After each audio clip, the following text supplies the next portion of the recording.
Welcome to the debate. So, back in 1991, two hikers were walking through the Ötztal Alps when they stumbled across a frozen body just emerging from the ice. The famous discovery. Exactly. It was a mummy, perfectly preserved in the glacier for over 5,300 years.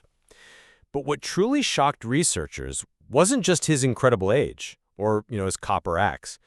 It was his skin. Right. Ötzi the Iceman was covered in 61 distinct tattoos. I mean, for millennia, long before written language, human beings have been actively, painstakingly choosing to permanently inject ink into the dermal layer of their skin. It is an incredibly persistent, almost universally human behavior.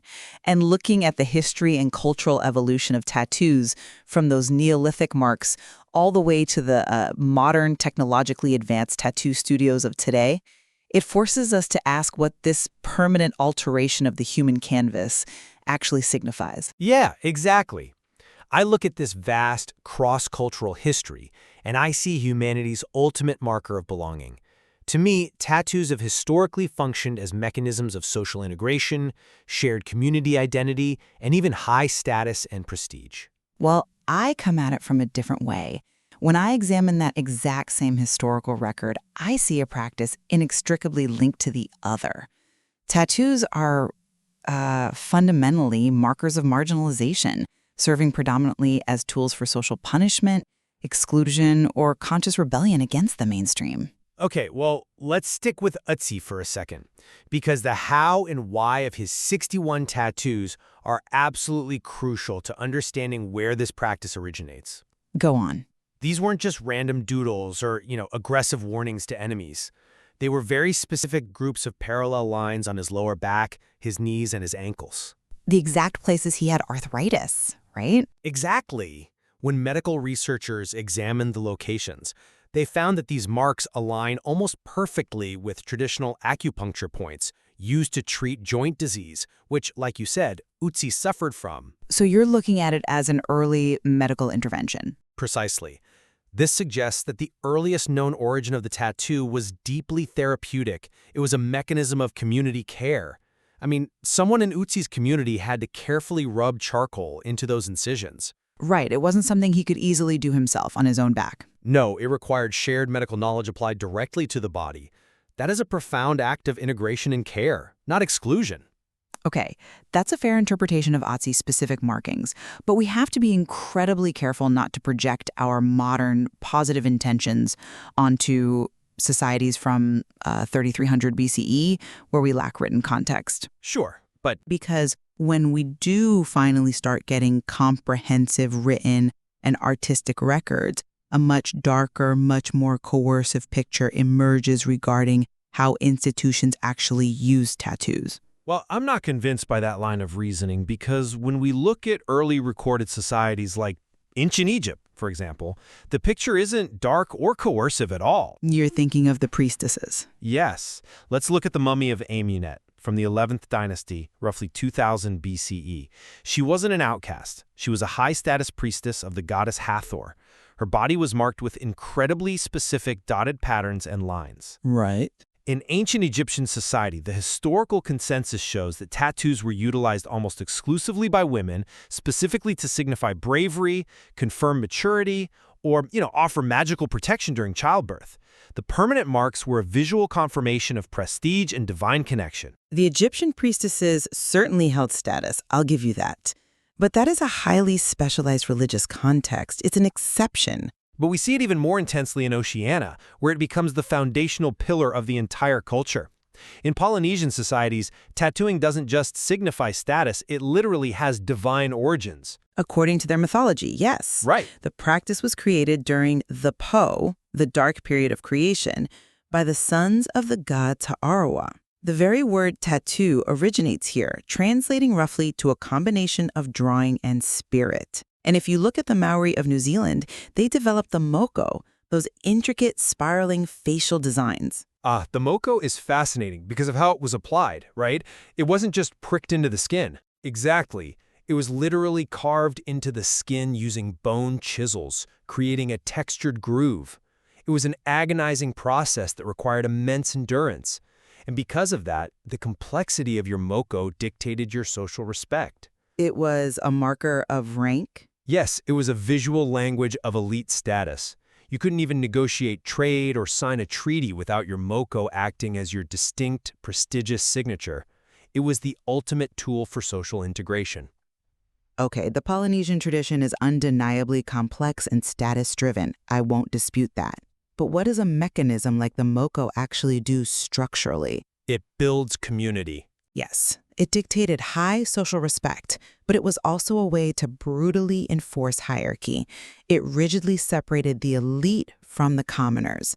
And if we zoom out to the broader global narrative, particularly the currents that shaped how tattoos evolved into the modern era, the defining story is overwhelmingly one of stigma and forced separation. How so? I mean, the craftsmanship in those cultures suggests intense cultural reverence. Because you have to look at the Mediterranean and Asian empires to see how the tattoo was actually weaponized. Think about the ancient Greeks and Romans. Okay. They didn't revere the ink. They used it as an instrument of state control. They used tattoos specifically to permanently mark criminals, prisoners of war, and slaves. To prevent escape. Exactly. Because a slave with a tattoo on their forehead couldn't just run away and blend into the general population. It was a forced branding designed to strip away human agency. In fact, the literal etymological origin of the word stigma is Greek. Wait, really? Yes, it translates exactly to a mark pricked into the skin to denote a subordinate or disgraced status. It was a visual definition of the outsider. That's an interesting point, though. I would frame it differently. Because even within the Roman Empire, the use of tattoos evolved organically into something completely different. But before we get to that evolution, we see that exact same mechanism of forced exclusion in Asia. Let's look at Japan. Right, the penal tattoos. Starting around 1000 BCE, the tattoo was utilized specifically to mark criminals. If you committed a severe crime, you might be tattooed with a symbol on your forehead or your arm.